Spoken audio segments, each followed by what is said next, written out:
그 검찰의 발표와 또 기자회견을 들으셨을 겁니다. 여러분들도 잘 아시는 것처럼 오늘 검찰 발표는 4가지 특징을 갖고 있습니다. 첫 번째는 오늘 공소 사실이나 발표 내용이 국정원의 구속영장과 사실상 전혀 달라진 게 없다는 겁니다. 그동안의 국정원과 검찰이 언론에는 아로에 대한 결정적 증거가 확보됐다, 혐의 입증이 자신한다 라는 것들을 언론에 누차례 걸쳐서 발표했는데, 그 수사 과정에서나 그 다음에 여러 가지 상황으로 봐서 추가 자료는 전혀 없다, 존재하지 않는다 라고 말씀을 드릴 수밖에 없습니다. 그리고 실제 조사 내용도 그 구속영장에 되어 있는 것을 쭉 읽어주고 또는 노래를 여러 차례 틀어주면서 이 노래에 대해서 어떻게 생각하느냐, 또는 과거에 인터넷에 올라와 있는 유인물들을 쭉 읽어주면서 이 유인물의 내용에 대해서 어떻게 생각하느냐, 이런 수사 같지 않은 수사들이 되풀이되고 정말로 의미 있는 증거를 제시하거나 하는 것을 전혀 저희들은 발견하지 못했습니다. 두 번째로는 검찰 수사 과정에서 추가 확보된 증거가 전혀 없다는 사실을 확인하시지 않았을까라는 생각이 듭니다.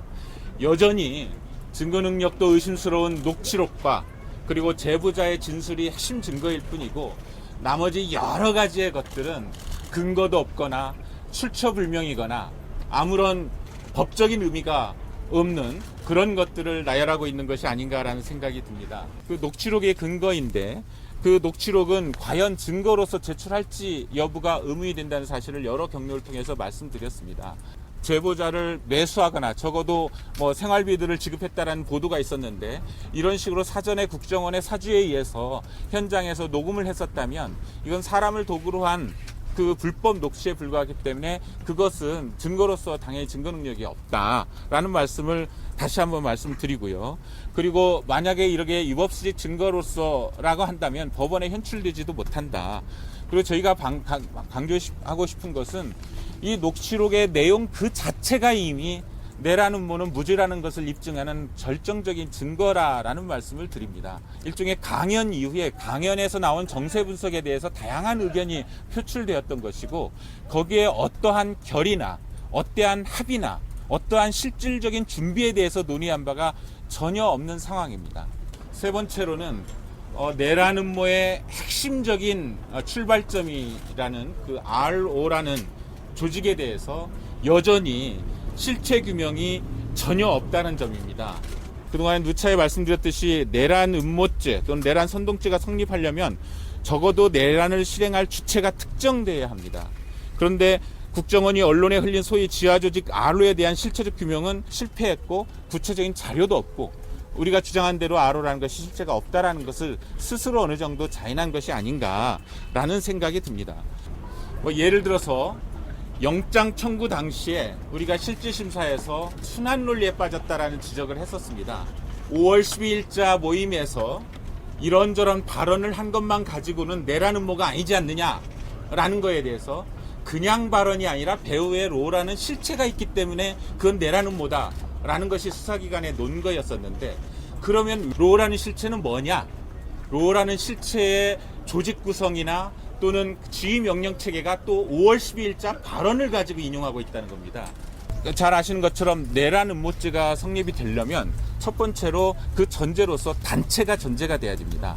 적어도 이것은 조직적인 범죄이기 때문에 단체. 그런데 아까 로의 실체에 대해서 실체가 없다는 말씀을 먼저 드렸고요. 로의 실체에 대해서 주장하지만 그건 5월 12일자 발언을 가지고 순환 논리로 그걸 입증하려고 들고 있다는 말씀을 드렸습니다. 그리고 국헌을 문란케 할 목적으로 구체적으로 누가 언제 어디서 어떤 행위를 할 것인가에 대해서 어느 정도 합의를 전제로 해서 구체적인 논의가 이루어져야 됩니다. 그리고 이 내란이라고 하는 것은 폭동을 얘기하는 겁니다.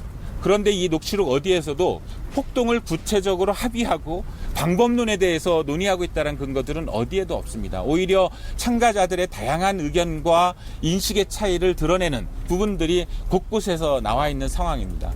5월 12일 날 그랬으니까 조직체계가 있다, 조직이 있으니까 5월 13일 날 모임이 내라는 뭐다, 이런 식의 순환 논리가 여전히 이 사건 공소사실에 반영돼 있을 뿐, 로라는 실체 규명은 구속영장 청구 당시 이후에 추가로 더 된 것은 어디에도 없다라는 것이 오늘 검찰 발표의 특징이라고 생각합니다.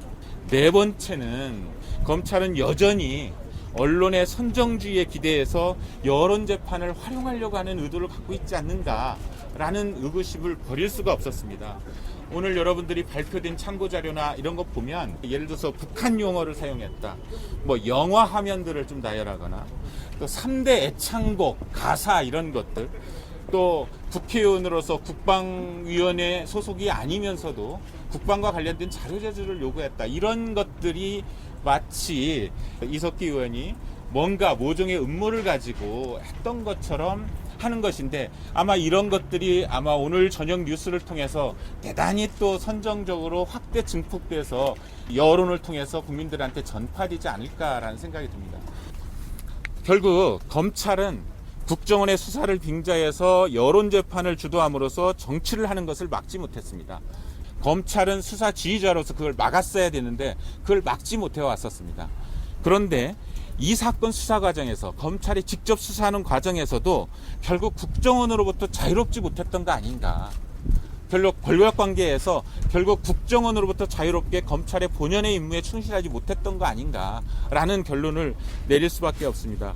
단언하건대 이것이 내란 음모와 어떤 관련이 있는지 그게 의문일 뿐만 아니라 이런 식으로 본질에 대해서, 실체에 대한 규명 없이 주변 사실을 가지고 여론을 주도하려고 하는 그런 의도는 이번 수사 발표에서도 숨기지 않고 있다. 결과적으로 변호인단은 검찰의 공소 사실에 대해서 무죄를 확신합니다.